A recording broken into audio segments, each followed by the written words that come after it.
She thought she was just a struggling artist in a big, brutal city. But after a messy breakup and one unforgettable one-night stand, she finds herself pregnant, and deeply, dangerously connected to a man who shouldn't exist. Part 3. The camp was a flurry of preparation, the sharp clang of weapons echoing beneath the restless moon. Ethan stood beside me, eyes fierce, muscles coiled like a predator ready to strike. "We don't have much time," he said, voice steady. "Rowan's planning to lead the hunters straight to us." I swallowed hard, clutching the amulet hidden beneath my shirt. "Then let's stop him," I said, my voice firmer than I felt, as we tracked Rowan through the thick forest. Memories of my father flickered through my mind, stories Ethan had told me about the man's final stand, about a betrayal that nearly destroyed everything. We found Rowan at the edge of a cliff, the hunters gathered below, weapons drawn, his face twisted in bitter rage. "You don't belong here, Lily," he spat. "Your father's legacy will burn, and so will you." I stepped forward, heart pounding. "This legacy isn't just power," I said, voice clear. "It's hope. And I'm not afraid."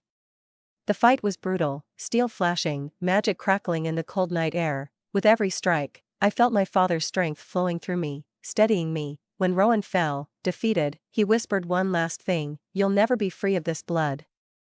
But I knew better. The fire inside me wasn't just inherited, it was mine, and it was just beginning to burn. The morning sun filtered softly through the trees, casting a warm glow over the quiet camp. The battle was over, bodies had been buried, wounds tended, and the heavy weight of betrayal slowly easing. Ethan sat beside me by the fire, his hand finding mine with that familiar, steady grip. "We made it," he said softly. I nodded, feeling the ache of exhaustion and relief wash over me. "But this piece, it feels fragile." He sighed, eyes darkening. "It is. The hunters won't stop. And now, with Rowan gone, someone else will try." Tessa approached, her expression grave. "There's been whispers, something bigger than hunters. A force stirring beyond the borders." I glanced at Ethan. "Then we prepare. Together." He smiled, a spark of hope lighting his eyes. Together. In the quiet moments, I let myself believe that even in the wildest storms, we could find shelter, and maybe, just maybe, a future worth fighting for. The forest had grown quieter, but beneath the stillness, something was stirring, an unseen tension threading through every rustle of leaves. Word came from the outer scouts, strange figures moving beyond the borders, wearing unfamiliar symbols, carrying weapons unlike anything we'd seen. At the council, Tessa unfurrowed her brow. "These are not hunters. This is something new. Something ancient." Ethan's jaw tightened. "We need more information. Fast." I felt the weight of the amulet against my chest, as if it pulsed with the forest's growing unease. That night, beneath the silver moon, a messenger arrived, an enigmatic woman cloaked in shadows, her eyes sharp and unreadable. "I'm Sarah," she said, voice low but steady. "I'm here because our interests align. The threat you face is bigger than you think." I exchanged a glance with Ethan. Trusting a stranger was risky, but ignoring her might be worse. "Tell us everything," I said. Sarah nodded. "There's a faction long hidden, tied to your father's past, a force that thrives on chaos and bloodshed.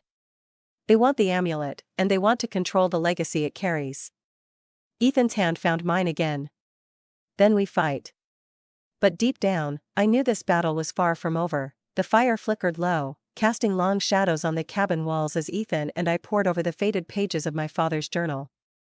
Every word revealed another layer, alliances formed in darkness, betrayal stitched into the family bloodline, and a power so dangerous it had to be hidden away. "He wasn't just a leader," Ethan murmured, tracing a passage with his finger. "He was a keeper of balance." I nodded, heart heavy. "And enemies, everywhere. Even inside his own pack." Suddenly, a noise outside shattered the quiet. We grabbed our weapons, moving silently to the door. Peering out, we caught sight of a figure disappearing into the woods. "Someone's watching us," I whispered. Ethan's eyes burned with determination. "Then we stop running."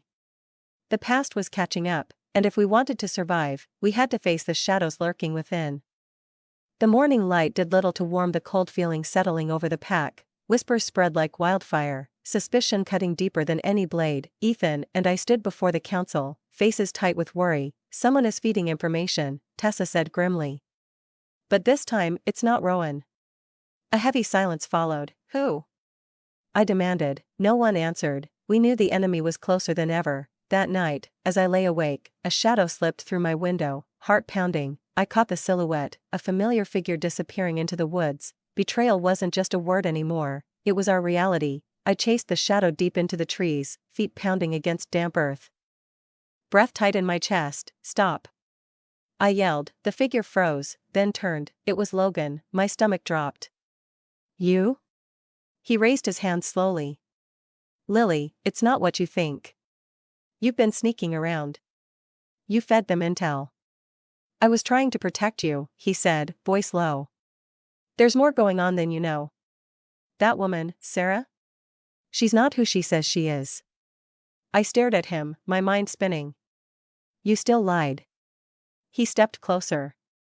Because I didn't know who to trust. Not even you, not with the power you carry. Ethan's voice cut through the trees. Step away from her, Logan. He emerged from the shadows, tense and furious, sword drawn. Logan backed off, hand still up. You're making a mistake. No, I said, steadying my breath. You did. Back at camp, the council was split. Logan was locked away, but his warning lingered. Who was Sarah, really, and what price would come with trusting her? I stood in the center of it all, the amulet pulsing at my chest, fate closing in around me. I had a choice to make, and I couldn't afford to be wrong. The next morning, I didn't wait. I found Sarah near the eastern edge of camp, kneeling by the river, her fingers skimming the surface like she was reading its flow. You lied to me, I said flatly. She didn't look up. Everyone does eventually. Ethan stood behind me, silent, arms crossed. Logan said you're not who you say you are, I continued. Start talking, or I walk away, for good. Sarah sighed, then finally turned to face me. I knew your father, she said quietly. Before the war. Before the betrayal. I frowned. How? I was part of the council, his council, she said. I helped him seal away the power you now carry. The amulet was never meant to be worn again. Ethan stepped forward. Why now? Because the ones we sealed it from, they're waking up. The hunters? They were just the beginning. I stared at her, stunned. Why didn't you tell me sooner? I asked. Because once you know the truth, there's no going back. I glanced at Ethan, whose expression was unreadable. You expect me to believe all this? I asked, voice shaking. No, Sarah whispered. I expect you to feel it. The power's already changing you, Lily. And in that moment, I knew she was right. The legacy wasn't waiting, it was rising. I woke with my hands glowing. Faint, golden lines pulsed beneath my skin, moving like fire trapped under glass. Ethan sat across the room, watching me carefully. You okay? He asked. I nodded too quickly. Yeah. Just weird dreams. He didn't buy it. Lily, this is getting worse. I'm fine, I snapped. He raised an eyebrow. Really? You set the blankets on fire in your sleep. I looked down at the scorch marks near the edge of the bed. Silence fell between us. Sarah had warned me. The more I wore the amulet, the more it would wake up, me included, but I didn't think it would feel like this, like I wasn't entirely me anymore. Later, during training with Tessa, I lost control again. A shockwave burst from my hands, knocking two guards flat on their backs. Lily! Tessa shouted, running toward me. You have to focus. I was. I yelled, heart racing. People were staring now. Some with fear. Some with doubt. And Ethan, he just stood there, eyes full of something I couldn't read. By nightfall, I couldn't stop shaking. What's happening to me? I whispered, staring at my hands. Sarah's voice echoed from behind me. The power isn't growing, Lily. It's awakening. And soon, the enemy that's felt it will come looking. It started with silence. The birds vanished from the trees, the wolves stopped howling, and then Jace, one of our best scouts, went missing. He was patrolling the West Ridge, Tessa said, pacing. Then nothing. No call, no trace. Just, gone. Ethan looked at me, his jaw tight. They're here. Sarah stood by the edge of the clearing, eyes scanning the tree line like she already knew where they were. We don't have much time, she said. They won't attack right away. They're watching. Measuring you. That night, the wind shifted, and with it came a stench, burned leather and blood. We found it just before dawn, Jace's necklace, nailed to a tree, no body. Just the necklace, and a message carved beneath it in an old language only I could read, "Daughter of the flame, surrender the light." I staggered back, heart slamming in my chest. Ethan grabbed my arm. "What does it say?" I looked at him, the words catching in my throat. "They know who I am," I whispered. "And they want the amulet." The forest no longer felt like home, it felt like a trap. The war council met at sunrise, tension crackled in the air, wolves pacing, voices rising, Tessa slamming her fist on the table. "They know who she is," she said, her tone sharp. "We either hand her over or prepare to fight." I stepped forward before Ethan could speak. "We fight," I said firmly. "But on our terms." Gasps echoed around the room. Ethan looked at me. "Lily." "I'm done hiding," I said. "Let them come. I'll face them. But not as bait, as a weapon." Sarah nodded slowly. "There's a way to control the power. It's dangerous, but it might work." Tessa crossed her arms. "And what if it doesn't?" "Then I burn out," I said, "and we all go down with me." Later, alone with Ethan, the silence between us was heavier than ever. "You're shutting me out," he said quietly. "I'm trying to protect you," I whispered. "That's not how this works, Lily. We're in this together." I looked at him, eyes stinging. What if this power changes me? What if I'm not the same after? He stepped closer, touching my cheek. "Then I'll fall in love with whoever you become." I wanted to believe him, but in the distance, smoke curled into the sky. The enemy had made their first move, and I had no choice but to answer. The alarm howls shattered the still morning. We were out of bed before the third call, weapons in hand, boots pounding dirt. "They're inside the perimeter," Tessa shouted, sprinting to the watchtower. I grabbed the amulet from the nightstand and fastened it around my neck. It was hot, like it knew. Outside, the forest was no longer silent. Shadows moved fast between trees, figures in black armor, eyes glowing faint red. "They don't look human," Ethan muttered, sword raised. "They're not," Sarah said from behind us, her bow already drawn. "They're Vorn." I turned to her. "You said they were a myth." I lied. I barely had time to process that before the first one leapt at us. Ethan met it midair, steel clashing against claws. I swung the amulet forward instinctively, and a burst of heat exploded from my chest. The creature flew backward, smoking and shrieking. I gasped. My hands were glowing again, brighter this time. Fiercer, more came. The pack fought like hell, fur and steel, growls and roars. But they were losing ground. I raised my arms again, calling on the fire. It answered this time. With a cry, I unleashed it, an arc of golden flame slicing through the clearing. Silence followed, and then, "Lily!" Ethan yelled. I turned just in time to see one of the Vorn slam into him. Dragging him into the woods, I ran after them, heart thundering, the amulet burning against my skin. They had come for war, but now they had him. I didn't wait for backup, I didn't ask permission, I just ran. Branches tore at my arms. Roots tripped my feet. But I didn't stop, not once. "Ethan!" I shouted, voice cracking. No answer. The Vorn had dragged him north, toward the cliffs, deep into enemy ground. My pulse raced as the trees thinned and the shadows grew heavier. That's when I felt it, the amulet, no longer just warm. It ached.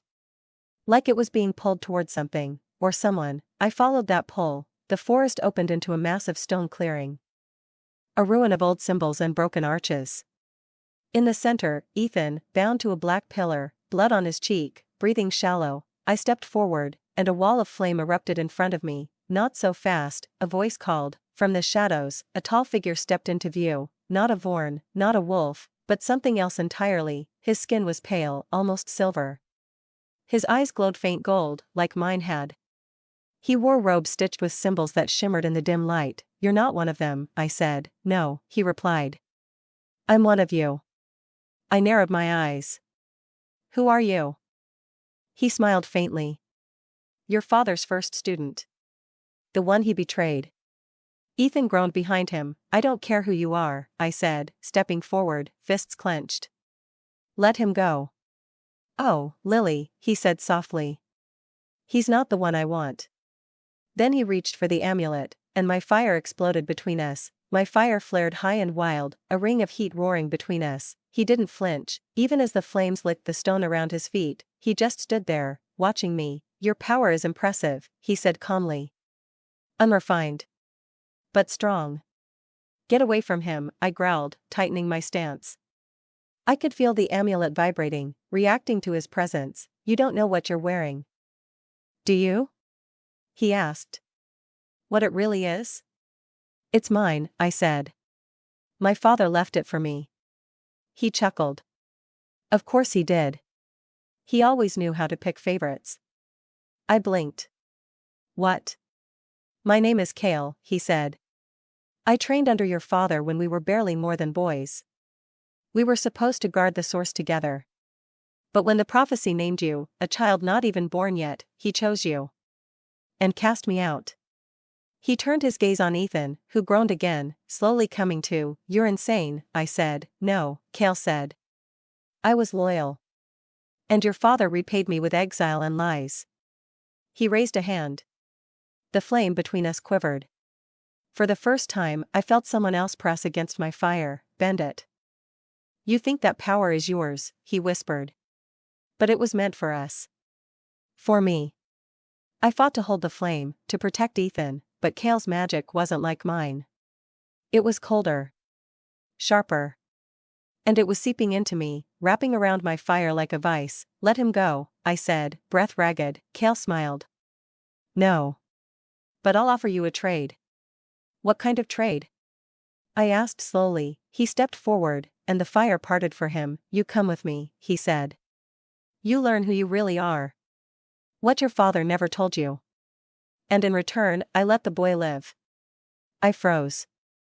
Behind him, Ethan's eyes met mine. Bloody, weak, but still there.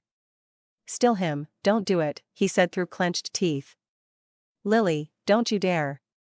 Kale waited, my heart thundered in my ears. Everything I thought I knew, about my father, the amulet, myself, was unraveling, but Ethan's life was still in his hands, and I only had one shot to fix this. The flames dimmed, not because I lowered them, because I couldn't hold them anymore. Kale's magic was pressing in, wrapping around my fire like a cage. My legs trembled under the weight of it. Ethan's voice echoed in my mind, "Don't you dare." But I could see the blood drying on his face. The way his chest rose, shallow and uneven. I took one step forward. "Wait," I said. "Let's talk." Kale tilted his head. "Now you want to talk?" "I'll go with you," I said, voice steady. "I'll learn whatever you want to teach me. But let him go first." "No tricks." Ethan shouted from behind him. "Lily, stop, he's lying. He doesn't want you, he wants the source. He's going to kill you." Kale didn't even look back at him. "I'm not going to hurt you," he said. "You're the key. I need you alive." "Oh, good," I muttered. "That's comforting." I reached up and unclasped the amulet from around my neck. The second it left my skin, the fire vanished completely. It was like stepping into cold air after a fever. Kale's eyes widened.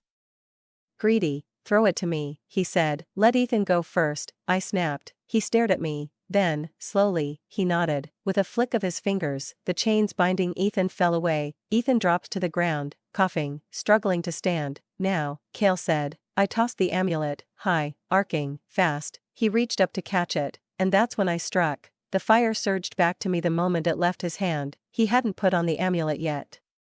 Stupid mistake. I grabbed Ethan's hand and shouted, "Now." A burst of flame shot upward like a flare, our signal. From the cliffs above, wolves leapt, howling as they dropped into the clearing. Tessa. Sarah. Half the pack, they crashed into the ruins, blades flashing, teeth bared. Kale screamed in fury, the amulet dropping at his feet. I dove for it. He was faster. His foot stomped down on it, grinding it into the dirt. "You think this is over?" He snarled. "No," I said. "But I'm not afraid of you anymore." I raised my hands, and chose the fire. It didn't burn me this time, it obeyed, and when I struck him with it, Kale flew backward, crashing into stone and vanishing in a burst of golden light. Ethan collapsed against me, his body heavy and trembling. I caught him just in time before we both fell to the ground. His voice was raw. "You threw fire at him." I let out a shaky breath. Yeah. I guess I did. All around us, the pack moved in silence. The battle was over. Cale was gone, or at least, for now.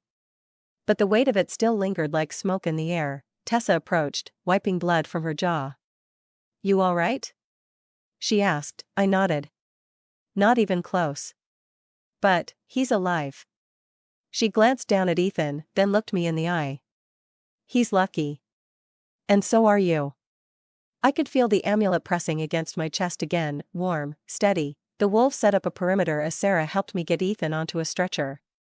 He fought it, of course, he always did, but eventually gave in. Don't leave me. He murmured, gripping my wrist. I won't, I said softly. I'm right here. He closed his eyes, and I sat beside him as the world slowly settled. We were back in the hollow by nightfall. The healers did what they could for Ethan. His body was bruised and bloodied, but he was stable. I stood at the edge of his bed, staring at the mark on his shoulder, a small, silvery scar left by Cale's magic. What is that? I asked. The healer shook her head. Residual magic. A warning, or a bond? Hard to say. I looked at Ethan's sleeping face. He'd nearly died for me, and something inside me broke open. Not from fear, but from clarity. This wasn't just about powers or prophecy, this was about us. Him and me. The girl who ran from heartbreak and the boy who tried to keep everyone safe by pushing them away. We'd both lost things. We'd both been burned, but somehow, we still found each other in the fire. That night, I sat by the window of the cabin, watching the moon rise over the trees. The amulet pulsed softly with every heartbeat. Cale would be back, I could feel it in my bones, but next time, I wouldn't just be ready, I'd be waiting. Ethan's eyes fluttered open just as dawn painted the ceiling gold. I'd been awake for hours. Curled in the chair beside his bed, the amulet in my hand. You stayed, he said, voice rough. I stood and leaned over him. Of course I stayed, I whispered. You're the only reason I'm not dead right now. He gave me a small, crooked smile. You threw fire at a guy who could have vaporized you. I think we're even. I smiled, but it didn't reach all the way. Ethan. There's something on your shoulder. He sat up slowly and looked down at the faint silver mark glowing against his skin. It shimmered, almost like it was alive. Cale did this? He asked. I nodded. The healer said it might be a warning. Or a bond. He was quiet for a moment, then he looked at me and said, I can feel it. What do you mean? Something's off, he said. Not wrong, just different. He swung his legs over the side of the bed. His movements were stiff, but controlled. He reached for my hand, and I flinched, not because I didn't want him to touch me, because I felt it too. The moment our fingers touched, the amulet pulsed, and so did the mark on his shoulder. Lily, he said slowly. What the hell is happening to me? Later that day, we gathered at the council house. The elders wanted answers, so did we. He's connected to you now, Tessa said, pacing. Whatever Cale did, it linked you. Linked us how? Ethan asked, rubbing the mark beneath his shirt.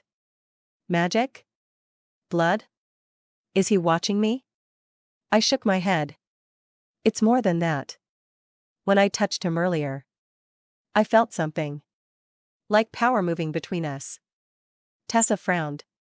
Cale didn't just want your magic, Lily. He wanted access. To you. Through Ethan. The room went silent. Sarah leaned forward. So now Ethan's, what? A walking portal? No, I said quickly.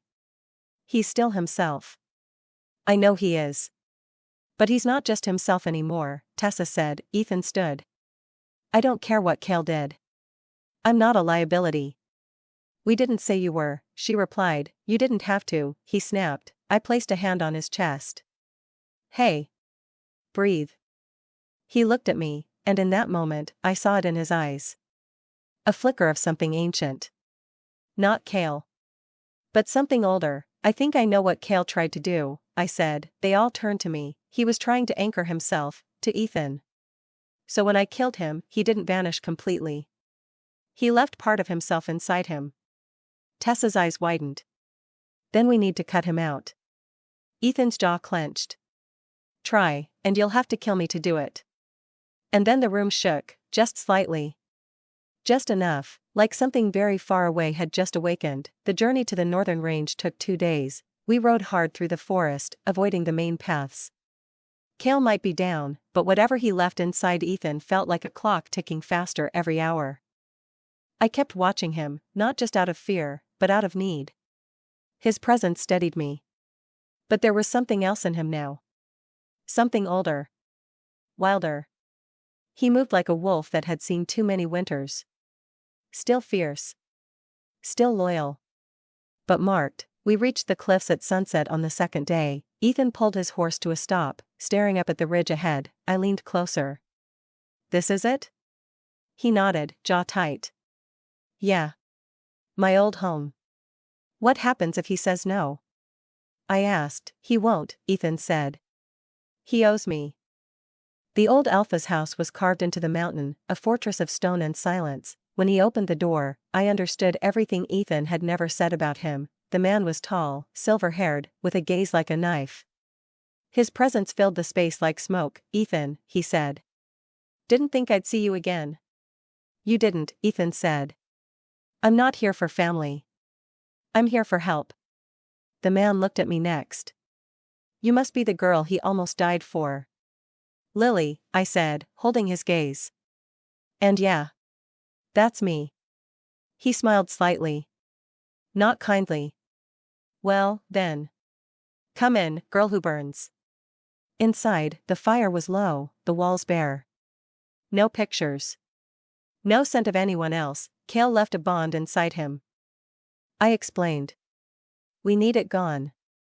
The old Alpha sat in silence for a long moment. Then he said, there's only one way to break a bond like that. Tell me, Ethan said, you don't want to hear it. Try me. The Alpha stood, walked to a locked chest, and pulled out a small, jagged blade. You have to sever the connection, he said. Physically. Mentally. Spiritually. That means cutting through the power with something stronger. Stronger than magic? I asked. He looked at me. Stronger than love. The silence crashed down like thunder. I don't understand, I said quietly. He turned to Ethan. You'll have to reject her, son. Fully. Completely.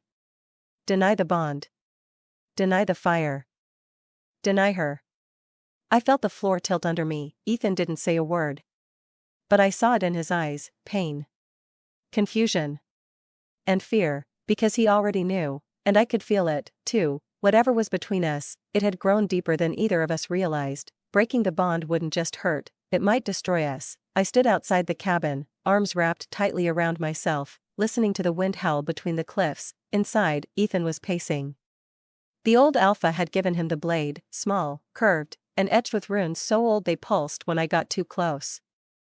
He needs to do it soon, the Alpha had said. Before Cale starts to feed. I wanted to scream. Or cry. Or just do something. But all I could do was wait. The door opened behind me. I need to talk to you, Ethan said quietly. I turned. His face was pale. The mark on his shoulder looked darker now, like it was burning through his skin. I can't do this without telling you first, he said. I need you to understand what this means. I stepped closer.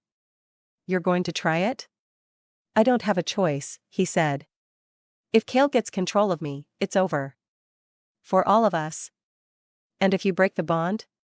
I asked. He swallowed hard. I might lose you. Forever. I stared at him, throat tight. You really think that'll work? I asked. Just rejecting me? He took my hand. No, he said softly. But I have to try. We sat in the center of the ritual room. Just the two of us. A single candle burned between us, and the dagger rested on a black cloth at Ethan's side. The old Alpha stood outside the circle. He wasn't allowed to interfere. That was the rule. Ethan took a shaky breath. You ready? He asked. No, I whispered. But do it anyway. He picked up the blade, and then he began. I reject this bond, he said, voice trembling. I reject your touch. Your fire.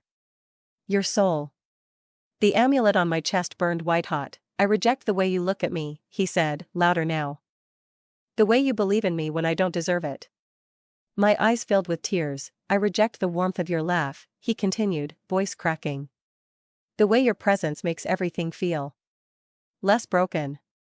A pulse of energy slammed through the room. The mark on his shoulder blazed like lightning. I reject the part of me that loves you.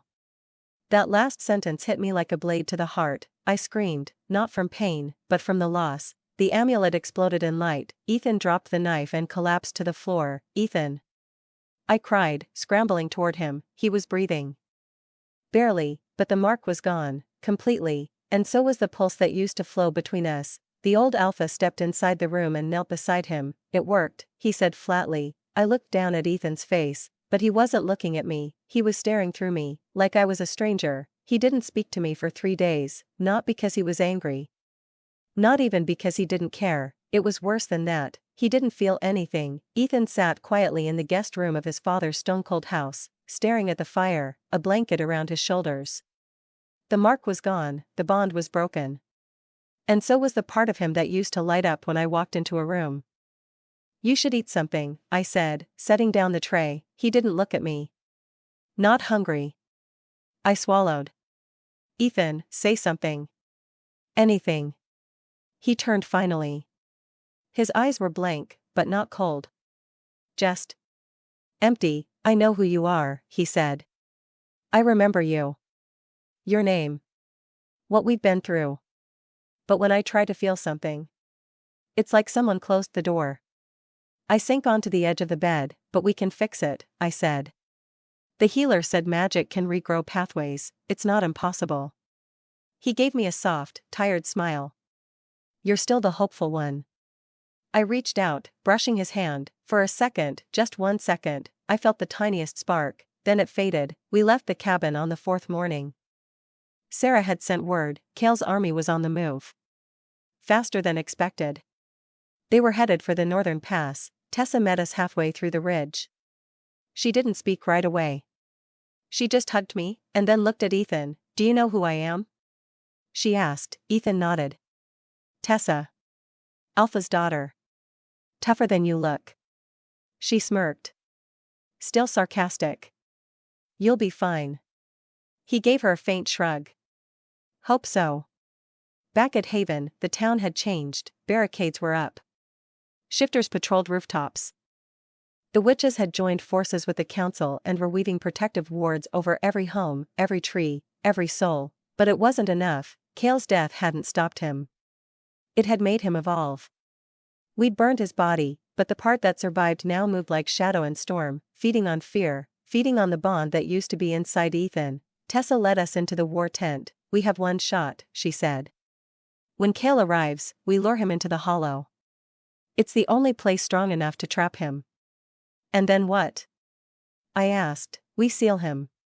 Forever, she said. I frowned. I thought that was impossible. She looked at me then, serious and quiet. Not if you do it, she said. Me?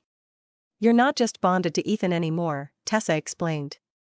You're the only one who survived Kale's mark and the severing. You're the only link left. My blood ran cold. So what happens if I'm the one who seals him? I asked. Tessa didn't answer, but the look in her eyes told me enough. There was a chance I wouldn't survive. That night, I stood on the edge of Haven, staring into the woods where the enemy would come. Ethan walked up beside me. He didn't speak, I didn't either, but after a while, I felt something. His hand brushed mine, and this time, the spark didn't fade, it grew. Kale arrived at dawn, not in a body. Not like before, he came with the mist. With the wind, with the scream of the trees.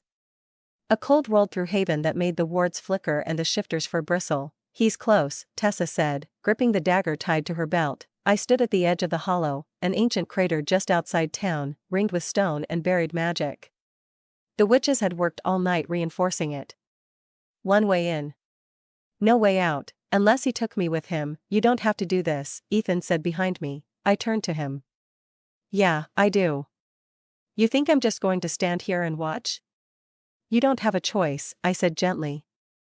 I could see the fight in his eyes. The fury.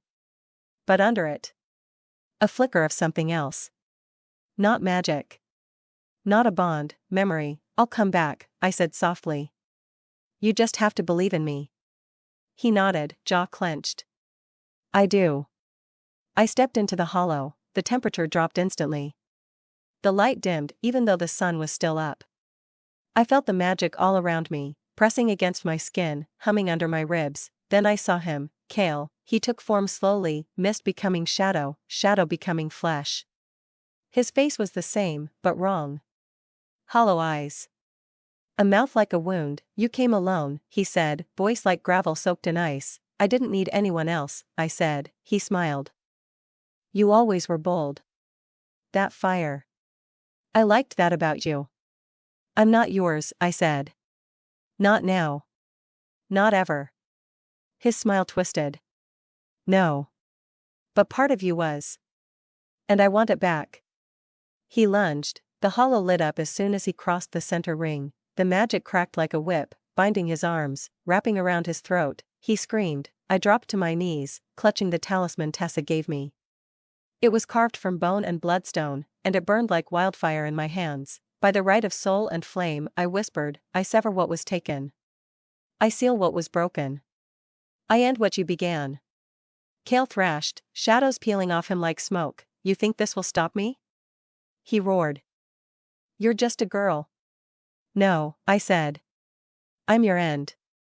I threw the talisman into the heart of the circle. It exploded in light. Kale screamed, high and sharp, like the air being torn apart, and then, silence. I blinked. The hollow was still. Kale was gone. The stone circle had turned to glass, and I was on the ground, barely breathing. Then I heard footsteps, running. Ethan. He dropped to his knees, grabbing me, pulling me up against him. Lily.